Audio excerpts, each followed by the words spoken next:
আসসালামু আলাইকুম, কেমন আছো তোমরা? আজকে আমরা শোল মাছের পোনা রান্না করব। এজন্য মাছগুলো ভালো মতো ধুয়ে নিয়েছি। এবার দিয়ে দিব পেঁয়াজ কুচি,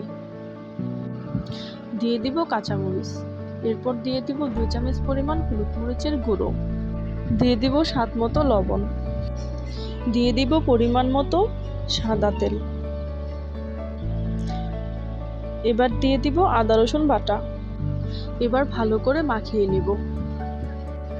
আদা বাটা শেষ হয়ে গিয়েছিল, তাই ফ্রিজ থেকে বের করে বরফ সহকারে দিতে হয়েছে। এবার দিয়ে দিব পরিমাণ মতো পানি। পানি দেওয়ার পর আবার একটু হাত দিয়ে মশলাটা নাড়িয়ে চাড়িয়ে মিশিয়ে দেব। আমরা বড় কাপের 1 কাপ পরিমাণ পানি দিয়েছি। বেশি পরিমাণ পানি দিলে জাল দিয়ে পানিটা কমাতে অনেক দেরি হয় এবং গুঁড়া মাছের সেই স্বাদটা থাকে না। পানিটা বেশি অর্ধেক টেনে গেছে। এবার দিয়ে দিব ধনেপাতা। এবার কিছুক্ষণ জাল করে নামিয়ে নিব। শোল মাছের পোনা চচ্চড়ি হয়ে গেছে। এবার নামিয়ে নিয়েছি।